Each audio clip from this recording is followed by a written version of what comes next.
Título da lição e verso? Cristo como Senhor do sábado. Ok. Verso? O sábado foi estabelecido por causa do homem, e não o homem por causa do sábado. De sorte que o Filho do homem é Senhor também do sábado. Ok. O texto de hoje é o texto de Marcos, não é um texto de Lucas. Razões para isso principais, o fato do texto ser mais amplo em Marcos do que é em Lucas.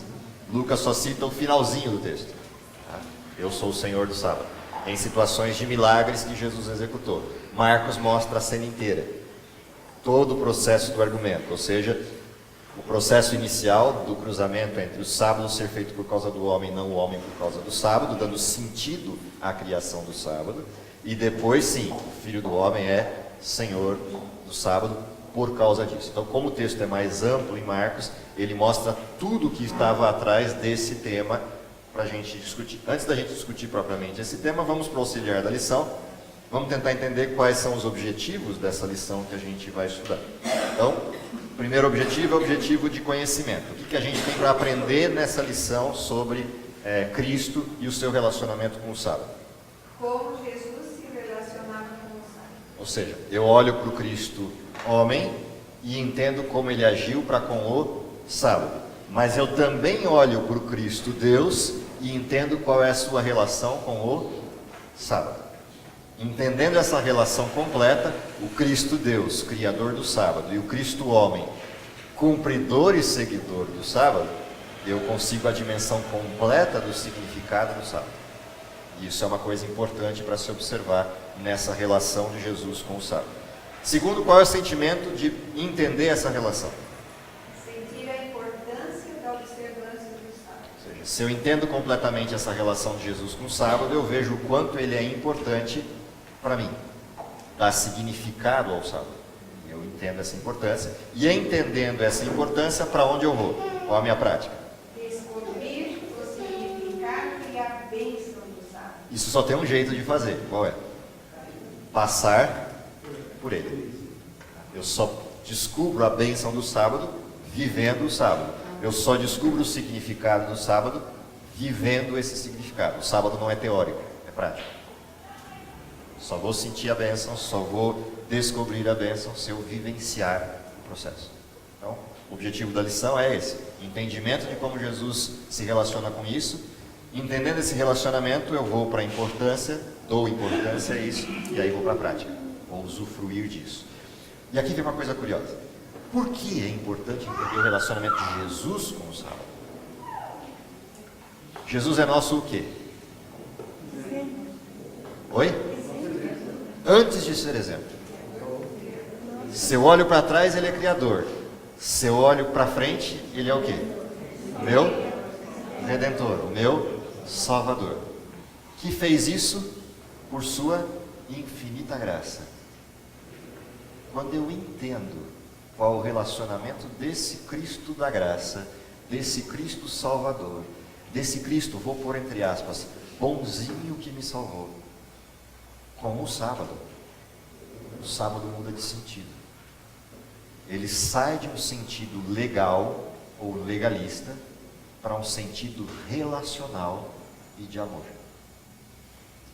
A grande dificuldade no mundo de hoje em aceitar o sábado é olhar o sábado dentro da lei.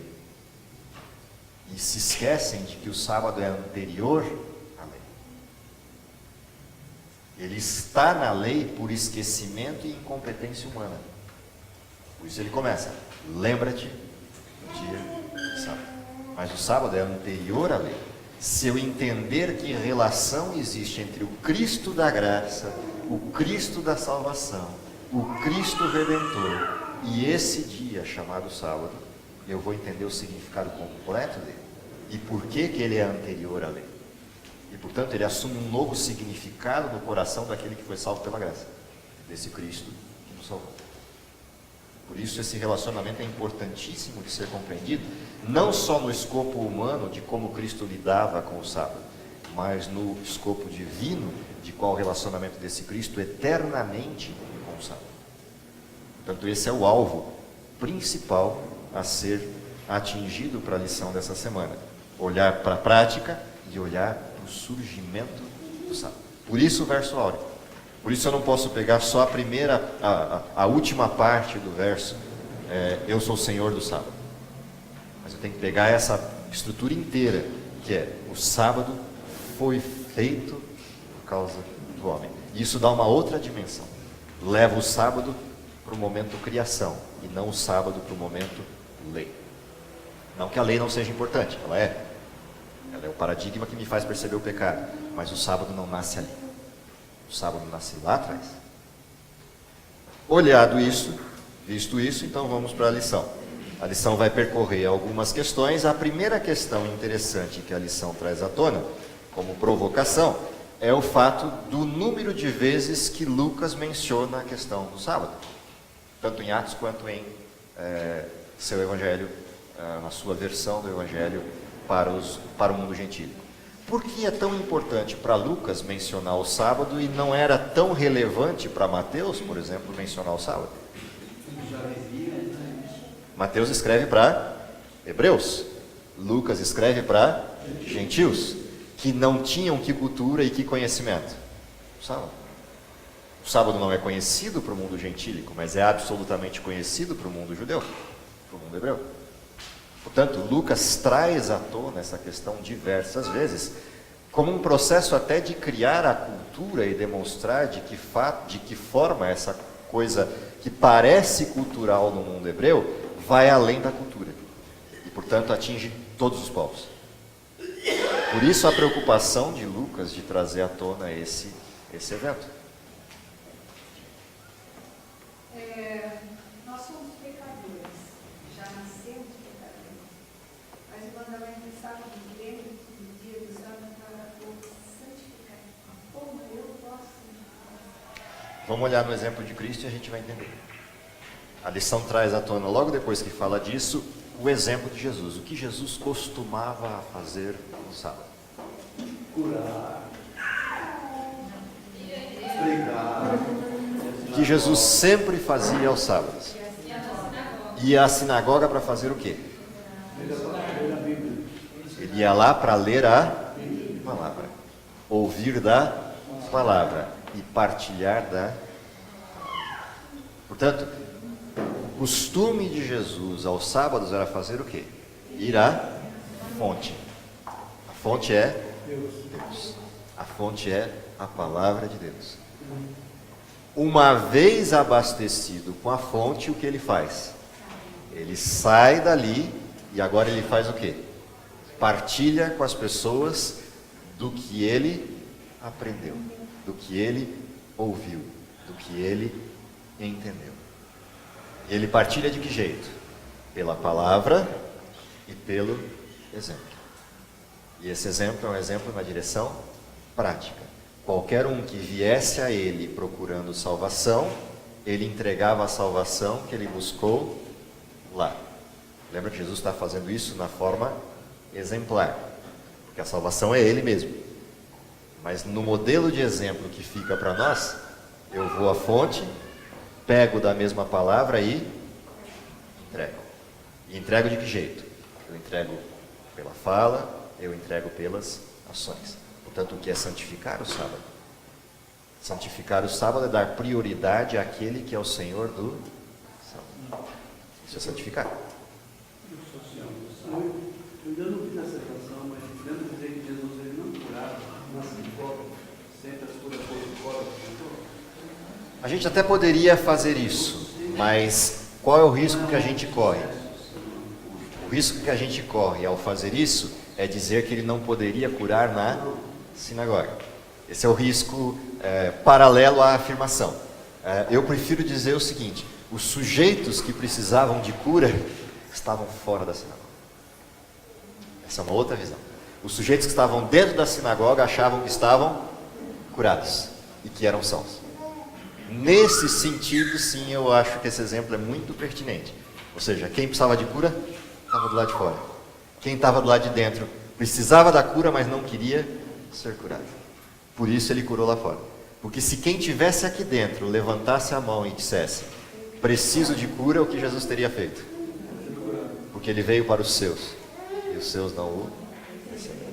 Então, esse exemplo da sinagoga, ele se torna interessante quando você olha essa amplitude. Pode acontecer o mesmo conosco. Quem precisa de cura? Todos. Ou os que estão fora? Quantas vezes nós dizemos ou ouvimos dizer, os que estão lá fora, os que são do mundo, os que estão no mundo, isso nos faz santos? Não, isso só demonstra para os outros que nós achamos que somos santos. Esse exemplo é pertinente para isso. João disse que não foi escrito tudo aquilo que Jesus fez. Não. Nós não conhecemos. Daria uma biblioteca enorme. Então, ele pode ter tirado dele. Pode, mas é curioso que nenhum exemplo desse tenha sido relatado. Não é pertinente a observação. Por que parece que não? E também é curioso que todas as vezes que Jesus curava, quem o acusava eram as pessoas que estavam dentro da sinagoga. Portanto, é curioso isso. Os que precisavam de cura estão fora. E os que achavam que estavam curados estão dentro. Jesus citou exemplo de Eliseu e Naamã, né? Sim. Bem claro. Dentro desse contexto, qual é a mensagem do sábado? O que o sábado nos passa? Lembra, tem um texto, o sábado foi feito por causa do homem, não o homem por causa do sábado. O que a gente aprende ao olhar para o sábado? Qual é a mensagem que está atrás do sábado e o que deve ser feito nele? Então, quando eu olho o mandamento, isso começa a clarear um pouquinho. Lembra-te do dia do sábado para o santificar. Então, qual é a primeira mensagem do sábado? O sábado é um dia de desfrutar da santidade ou de trazê-la de volta. Restaura, né? Então, para nós pecadores, o sábado tem esse sentido: trazer de volta, restauração, acesso à santidade. Para o mundo perfeito edênico, qual era o sentido do sábado? Reconhecimento da dependência, reconhecimento da autoria, reconhecimento daquele que é o santo dos santos. Adoração. Então, para nós, pós-pecado, ele tem sentido duplo. Ele tem o mesmo sentido que tinha no Éden: adoração, a santidade de Deus, reconhecimento da criação de Deus, mas ele também tem um sentido reparador. Ele nos restaura a essa mesma santidade. E aí, nesse sentido, nós saímos do sábado com as outras duas coisas que estão atreladas ao sábado. Deus abençoou e descansou. Nós saímos dali revigorados, focados outra vez naquilo que somos ou deveríamos ser, e saímos de lá abençoados para fazer o quê? Levar bênção. O sentido completo do sábado se dá na junção dessas coisas. E aí, quando a gente olha a ordem da criação, isso fica muito nítido. A criação tem uma referência e o ser humano, que é a referência da criação, tem a sua referência, que é Deus. Portanto, o sábado denota uma hierarquia no modelo. Então, eu poderia ilustrar isso de diversas formas, né? Poderia pegar isso, ou ponho linearmente, ou ponho como um exemplo piramidal. Eu tenho a criação, eu tenho o homem, eu tenho o sábado, que referencia a prioridade. Então, quando eu olho essa estrutura de ordem, Deus faz tudo, aí faz o homem e diz para o homem: domina sobre tudo. E aí, depois de feito o homem, Deus cria o sábado. O sábado foi feito por causa do homem, não o homem por causa do sábado. Portanto, quem é referência para quem? A referência de hierarquia se dá nessa direção e não no contrário. Quando eu olho para o pecado atual, o que o ser humano fez? Inverteu.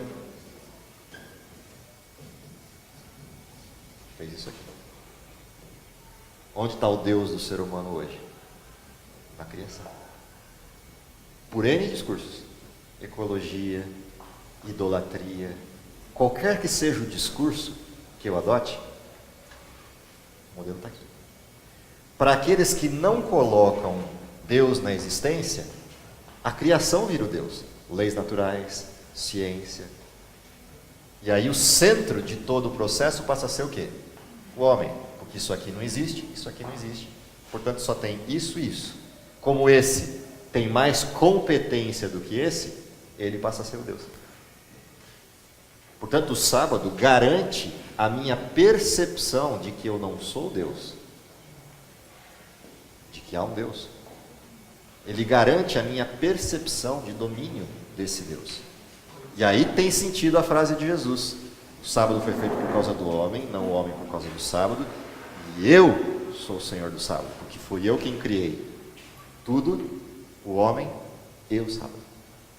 Portanto, eu sei o que é o sábado, o que é o homem, o que é a criação e o quanto cada um precisa do outro.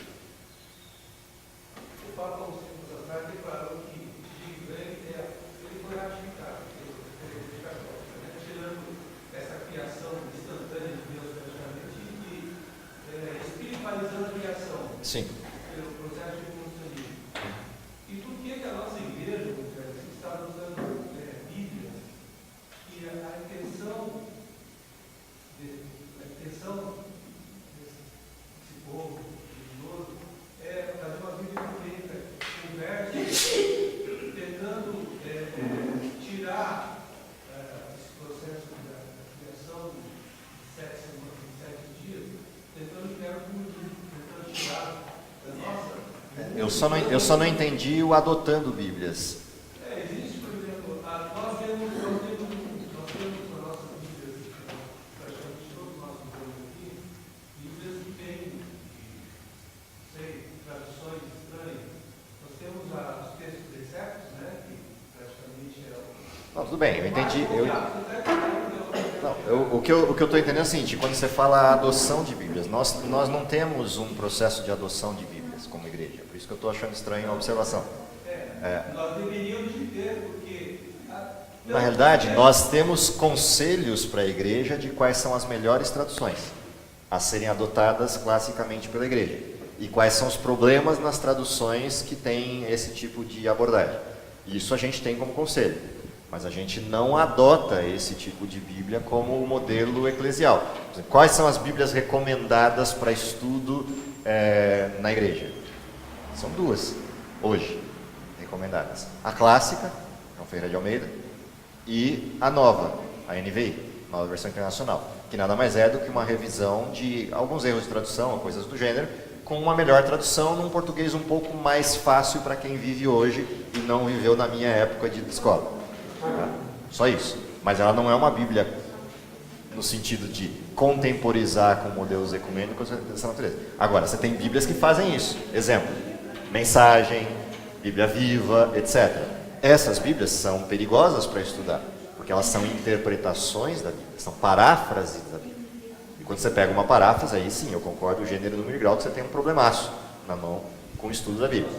Mas isso não é uma recomendação da igreja. Isso é uma disponibilidade de Bíblias no mundo que as pessoas pegam e vão ler. Agora, você não pode impedir. Como é que você vai pegar um Deus criador se você pega a sua Bíblia e fala, outra pessoa pegou o criador? Sim, por isso que eu estou falando. Qual é a Bíblia? A igreja fez uma Bíblia, a igreja imprimiu uma Bíblia e deu para todos os pastores, os 4.000 pastores na América do Sul. Pega a tradução e vai olhar qual é. Clássica. E essa é a Bíblia que a igreja aconselha para todos os pastores usarem no púlpito. Ela até fala, não há problema nenhum de você pegar uma Bíblia como a Viva ou a Mensagem para usar uma homilética do texto ou ampliar o significado do texto. Mas a Bíblia que você usa convencionalmente, qual é? Uma Bíblia, uma tradução confiável. Se você olhar, toda vez que eu trago Bíblia, toda vez que eu uso Bíblia, qual é? É sempre a mesma. Ela muda a capa, muda o formato, muda o tamanho, mas se você olhar o tradutor, em 90% das vezes eu uso sempre os mesmos textos, ou a NVI ou a João Ferreira de Almeida. Essa aqui é a NVI. Por causa disso. Português. Nova Versão Internacional. O que é engraçado, a Bíblia da Igreja Católica traz ao sábado. Sim, todas trazem. Vamos lá. Concluindo o modelo.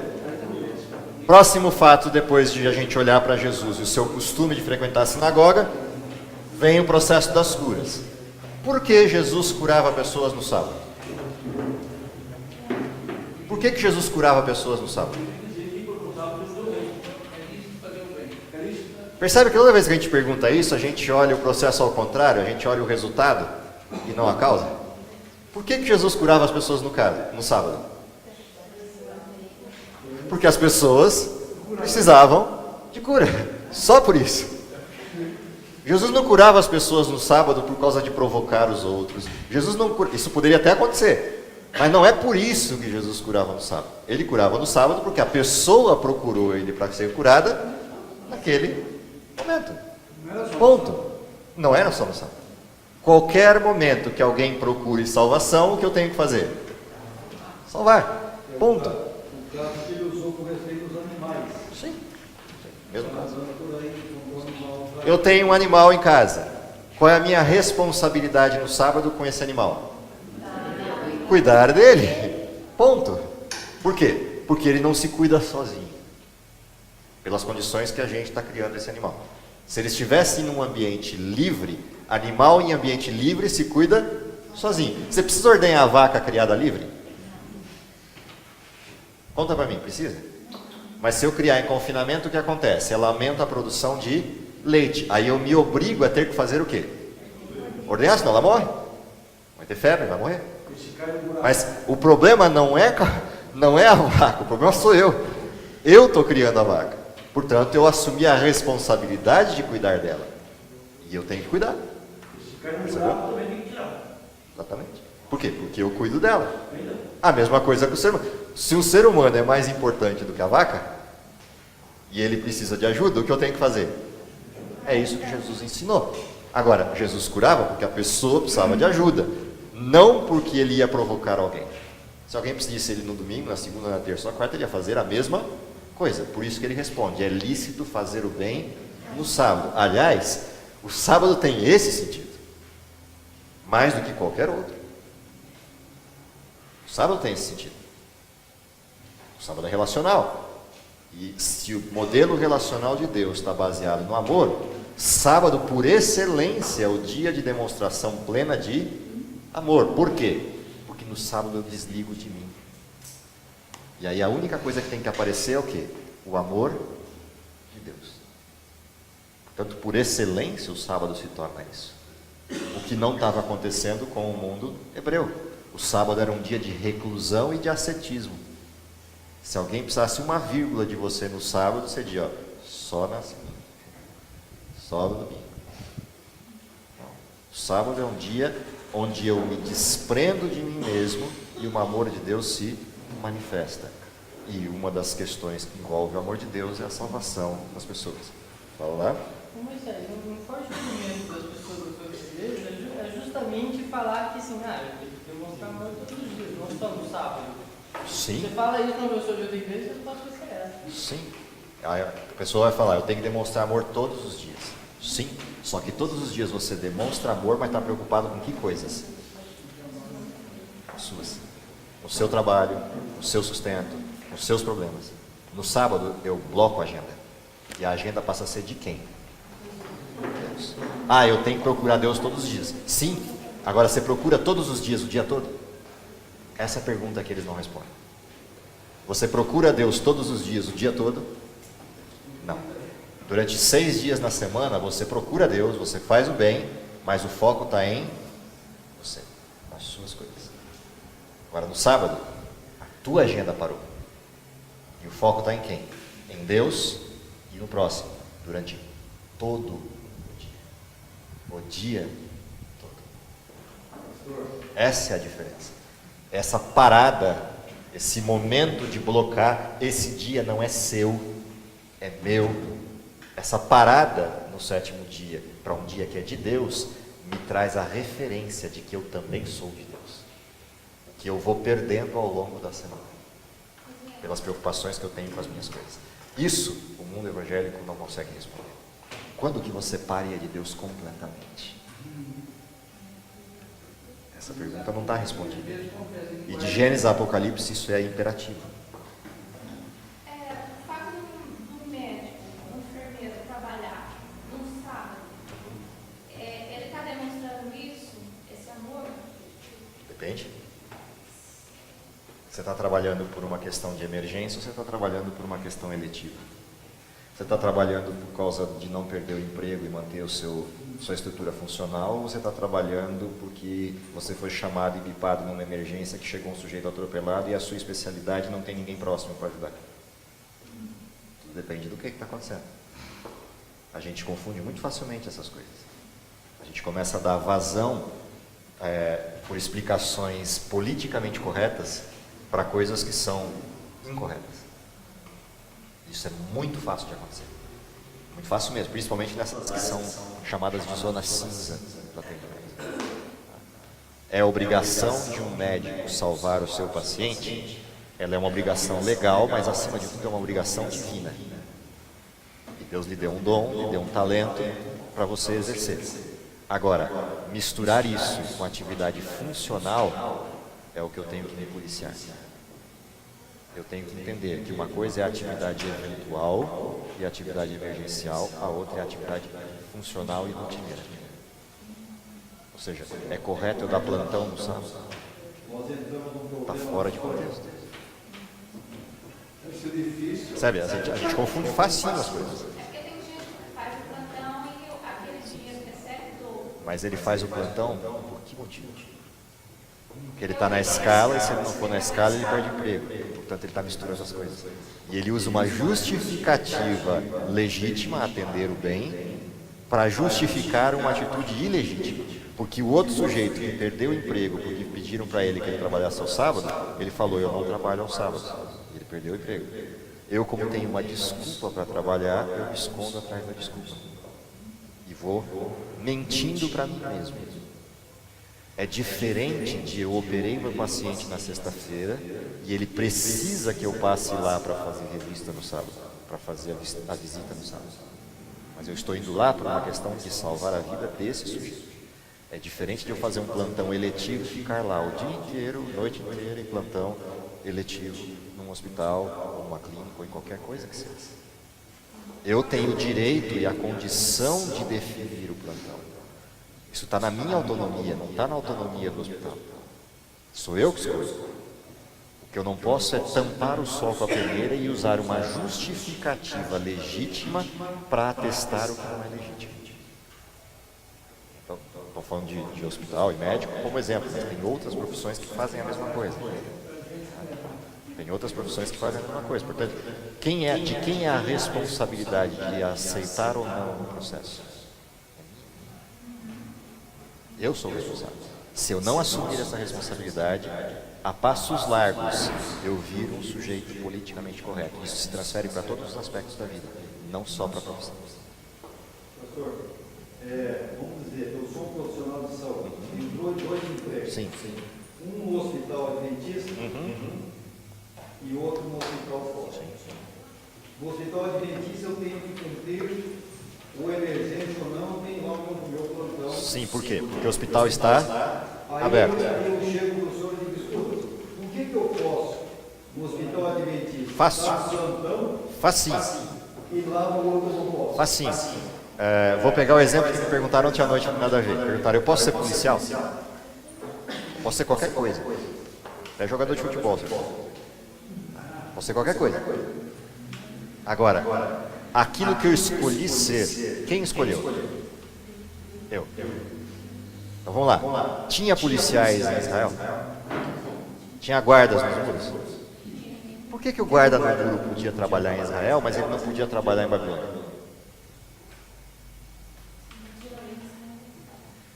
A gente esquece muito facilmente que nós somos povo de quem? Portanto, é lícito eu trabalhar para Deus? É. Agora, é lícito eu trabalhar para Deus todo o tempo? Olha a pergunta como é capciosa. É lícito trabalhar para Deus? É ou não é lícito trabalhar para Deus? É. É lícito trabalhar para Deus todo o tempo? Também é. Agora, em que trabalho? Não é qualquer um. Quando eu olho o trabalho, olhe em Israel e olha hoje nos plantões do hospital, se eu posso escalar o mesmo plantonista 4 sábados seguidos. Posso? Quem fizer isso, é responsável pela perdição do sujeito que ele escalou. Portanto, eu revezo plantões e revezo pessoas em contingente mínimo sem trabalhos eletivos. Se você for a qualquer hospital adventista, Nelson trabalhou lá um tempo, qual é a responsabilidade do sábado no hospital adventista? Eu tenho uma igreja lá dentro, eu revezo o plantão e reservo inclusive ao longo do dia funções. O sujeito não faz um plantão como faz nos outros dias. Então a gente troca, ó, você assiste o culto de manhã, eu assisto o culto à tarde. E a gente troca para não ficar trabalhando às 8 horas direto nós dois. Não precisa, eu faço a revista para você 4 horas, o outro faz. Portanto, todo o hospital se molda na atividade central do hospital, que não é curar, é salvar naquele dia. Deveria ser assim. Quando um hospital perde esse foco, ele perdeu a sua necessidade de existência. Isso é fácil de acontecer, um hospital nosso ou um de fora. Portanto, qual é a nossa responsabilidade? É sábado, você tem que trazer todo mundo para o foco. Todo mundo para a missão central, que não é curar, é salvar. Se você faz isso, aquele hospital é diferente de qualquer outro, e não adianta querer comparar, vai entrar num hospital e entra no outro, vocês vivem no hospital, sabem a diferença. Não dá para comparar uma coisa com outra. Agora, mesmo não dando para comparar, eu não escalo as mesmas pessoas todos os sábados. Por quê? Porque ele precisa conviver com a igreja, ele precisa conviver com a família, ele precisa conviver com o sábado. A despeito de ele ter uma missão naquela instituição. É o caso aqui. É o caso de um refeitório, é o caso de estacionamento, etc. A norma da igreja, a orientação da igreja é fazer o quê? Rodízio. Quando eu trabalhava em internato, na época de atuar diretamente em colégio internato, quando chegava sábado, a gente trocava todo mundo. Tinha dia de sábado que o porteiro da escola era meu pai, naquele sábado. E o garoto que era da portaria estava na igreja. No sábado seguinte tinha um professor lá. No outro sábado tinha outro. No refeitório a mesma coisa. No estacionamento a mesma coisa. Assim eu cresci dentro do internato. Era assim que funcionava. De uns tempos para cá isso tem mudado e é uma preocupação. Quando você muda isso e começa a categorizar funcionalmente algumas coisas, você perde em primeiro lugar essa disposição de eu me colocar no lugar do outro para ajudá-lo, que é parte da missão da igreja. Isso é fácil de acontecer, basta a gente perder um pouquinho o foco das coisas. Tem que resgatar? Sim, o tempo inteiro a igreja tem que ficar trabalhando para reavivar e resgatar as velhas e boas práticas da Bíblia. Agora, tem diferença entre isso e um hospital secular? Total. É doideira total um hospital secular. Principalmente no fim de semana. Sábado parece que todo mundo resolve ir para o hospital na sexta-noite, no sábado e no domingo. Né? Isso é normal. Por quê? Percebe? Se o pastor cochilar no seu processo, o sábado se torna mais pesado do que qualquer outro dia. E aí eu trabalho para a obra do Senhor, mas esqueço do Senhor da obra. Isso é perigoso. Aí guarda segunda-feira. Só que guarda segunda-feira para o Deus errado. O sábado você ceia muitos empreendimentos? Com toda certeza. Com toda certeza. Deus não nos criou para empreendimentos. Empreendimentos são consequências do pecado. Deus nos criou para fazer o quê? Colher fruta na árvore, brincar no jardim. Estou brincando assim, estou extremando a coisa. Deus nos criou para isso. Empreendimentos são resultados do pecado. Por que eu preciso de empreendimentos? Uma questão simples, eu preciso ganhar dinheiro. Para que eu preciso ganhar dinheiro? Eu posso ganhar dinheiro para sobreviver e comer, eu posso ganhar dinheiro para ficar rico. O foco que eu der vai delimitar a quantidade de tempo que eu necessito do empreendimento. Então a gente distorce as coisas. Muito facilmente também. Talvez não é uma discussão maior, porque é muito curto, mas eu gostaria de falar duas coisas que realmente a mim me incomodam muito. Primeiro, existe uma série de profissões e atividades que não é compatível com a vida do cristão. A própria atividade não é compatível com ser cristão. Policial é uma delas. Policial é uma delas. Então, você quando entra naquilo, você já se põe dentro do campo totalmente incompatível. Se eu quiser ter uma empresa de ônibus, eu compro uma empresa de ônibus, A atividade é incompatível. a atividade é incompatível. Então, eu, como cristão adventista, já podia, jamais deveria me colocar dentro de posto de gasolina e outras atividades que são complicadas. Dentro da atividade da saúde, onde eu sempre gostei, fiz uma pós-graduação, trabalhei durante 5 anos no diretor do hospital, uma das coisas que me incomodavam era exatamente isso. Entendeu? De fazer com que os rodízios fossem constantes, de maneira a que todos participassem das atividades sabáticas do mundo. Tanto o rodízio de quem está no plantão do dia, quanto o rodízio de quem não vai trabalhar naquele dia. Sim, vai ter o pessoal que está no plantão, eles teriam períodos exatamente Para oração, devoção, etc. E dentro da área da saúde, eu vou citar o exemplo da minha filha, porque é aquela que eu conheço, está muito próxima de mim. A Michelle, durante uns 4 anos, 3 anos, que ela ficou formada aqui, ela tinha 2 empregos públicos. E ela, em 2 ou 3 vezes, ela foi chamada para uma emergência. Ok. Olha, faltou enfermeira, aconteceu um acidente grave no Perfeito. Goiânia, Tem que ir. Tem que ir. Mas do contrário, ou seja, qualquer um quer trocar um plantão de sábado à noite por um de domingo, entendeu? Ou seja, ela trocava os plantões É dela fácil trocar. normalmente. Sexta-feira à tarde, aliás, sábado à tarde, era muito comum, 5 dias, 6 horas, ela estava já saindo. Por quê? Porque ela não trabalhava sexta-feira à noite. Existia uma predisposição dela e não trabalhava sábado. Entendeu? Então eu acho que é exatamente mesmo dentro das atividades que são necessárias quando existe essa predisposição. Agora vem para a atividade secular nossa, minha, entende? Onde você baixa a guarda e daqui a pouco você está saindo, sábado à tarde, tudo bem, eu vou para o rancho pescar. 5 horas, 4 horas da tarde, vou embora, está tranquilo, está tudo na paz. Ou seja, eu totalmente transgredindo o sábado, porque a atividade... A atividade está centrada em mim e não em Deus. Então Que é diferente de você ir para o mesmo lugar na beirada do rio para ficar sentado. Não, ficar sentado na beirada do rio, conversando sobre Bíblia, sobre Deus e apreciando a criação. É o mesmo lugar, mas com atividade focada em Deus. Percebe a diferença?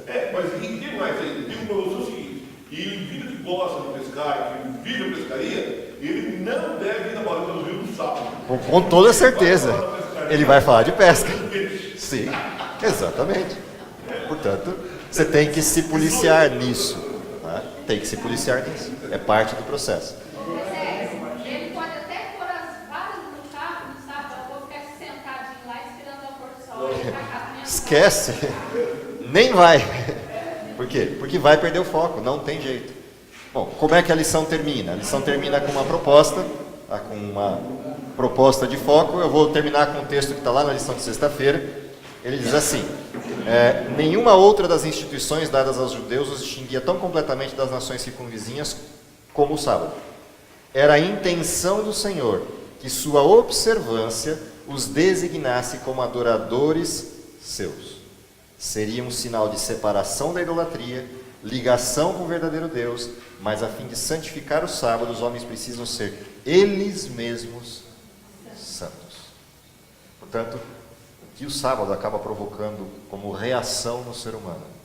Se eu entender o significado do sábado, que é me apresentar diante de um Deus em sua santidade, isso provoca em mim uma necessidade de eu mesmo me tornar santo. Portanto, eu restauro a minha vida. Mas a fim de santificar o sábado, então precisam ser santos, devem pela fé tornar-se participantes da justiça de Cristo. Então quando eu olho lá, Cristo dizendo, eu sou o Senhor do sábado, Ele é Senhor de quem?